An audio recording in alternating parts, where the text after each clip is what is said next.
Krishnam Vande Jagat Guru.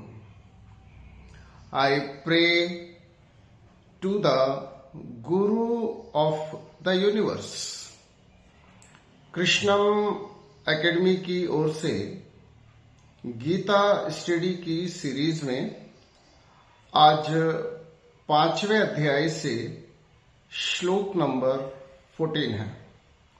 श्लोक है, न कृत्वम न कर्माणि लोकस्य सर्जति प्रभु न कर्म फल संयोगम स्वभावः तु प्रवर्तते।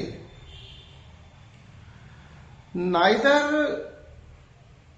the sense of doership nor the nature of actions comes from God, nor does He create the fruits of actions. All this is enacted by the modes of material nature. न तो कर्तापन का बोध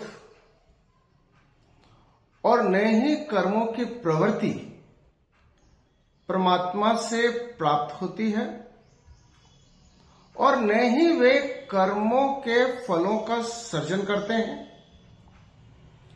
यह सब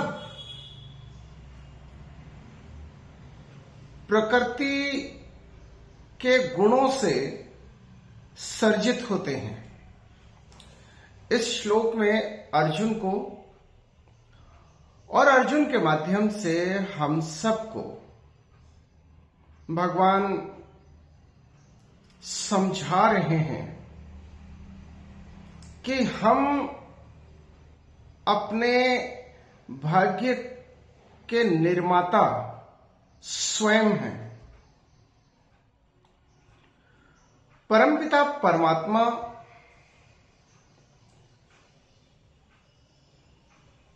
हमारे कर्मों को संचालित नहीं करते हैं और न ही वे हमें कर्तापन का बोध देते हैं।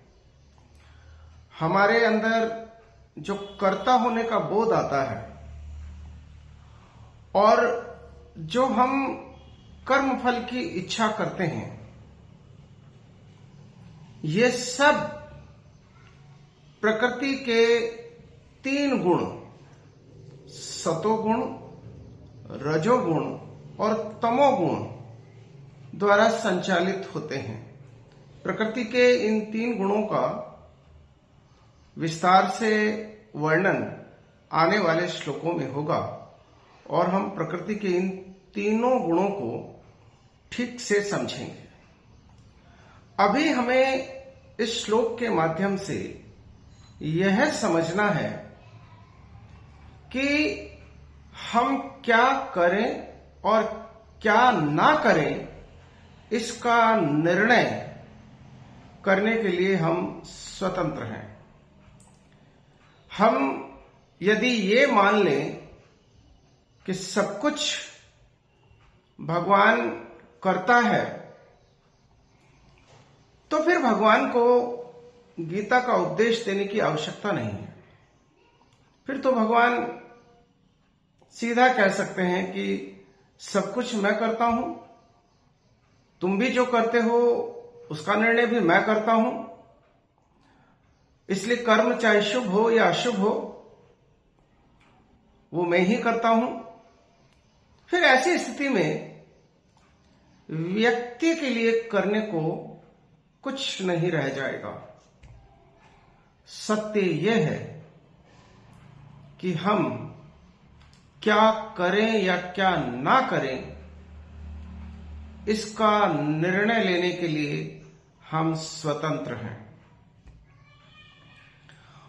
और हम क्या करें क्या ना करें, इसका निर्णय हम लेते हैं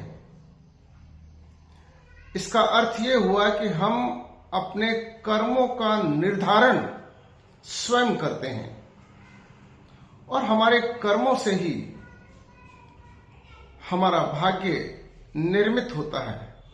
इसलिए मैंने प्रारंभ में ये कहा है कि हम अपने भाग्य के निर्माता स्वयं हैं। और भाग्य क्या है? भाग्य हमारे कर्मों का प्रतिफल है।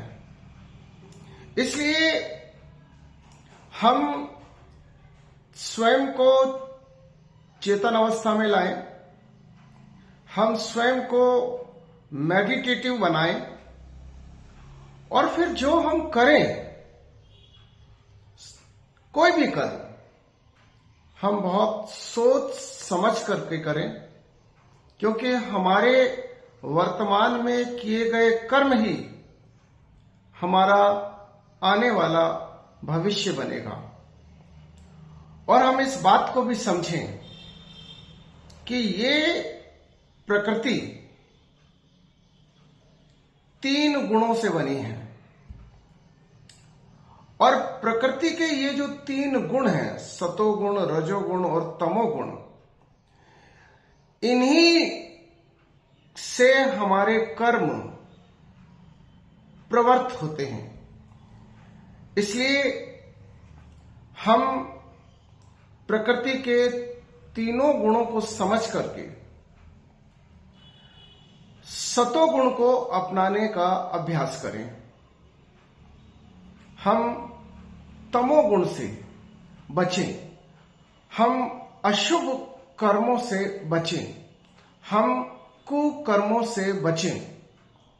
परंतु हमारी समस्या ये है कि हम स्वयं को कर्ता समझने लगते हैं, निष्काम भाव से कर्म कर नहीं पाते हैं, फलों की इच्छा से प्रेरित होकर हम ऐसे कर्म कर बैठते हैं जो हमें नहीं करना चाहिए और बाद में हम इन सब के लिए पछताते हैं, पश्चाताप करते हैं। इसलिए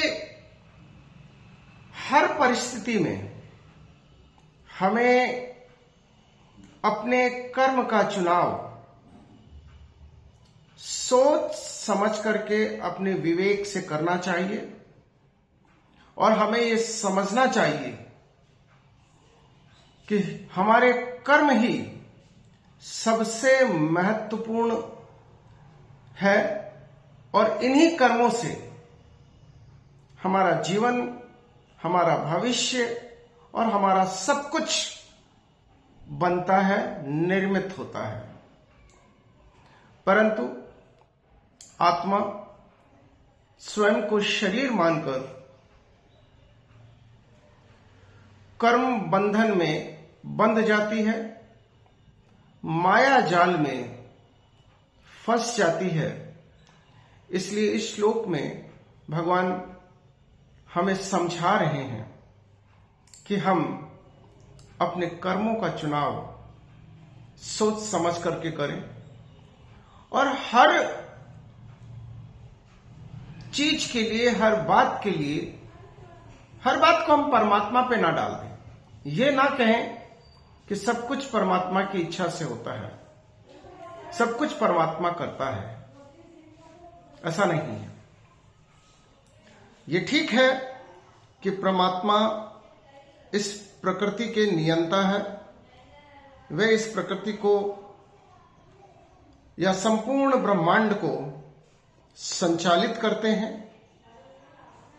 वे ही सर्वशक्तिमान है, वे ही सर्वज्ञ है, वे ही सब कुछ है, सर्वस्व है।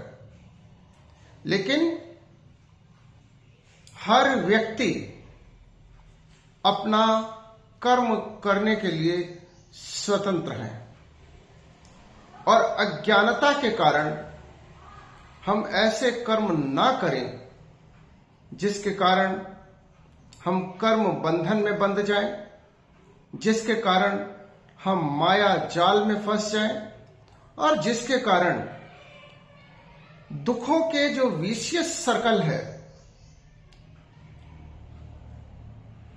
पीड़ा, यातना, मिजरी, इसका जो दुष्चक्र है, हम उस दुष्चक्र में ना फंसें। हम निष्काम कर्म करते हुए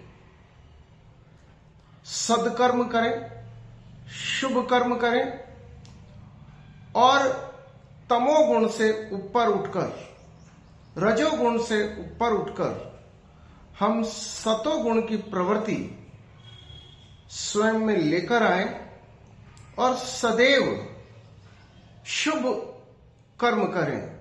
शुभ कर्मन ते कबहु न टरो। हम कभी भी अपने आप को सदकर्मों से अलग ना करें और हमारी प्रवृत्ति दुष्कर्मों में या कुकर्मों में प्रवृत्त ना हो।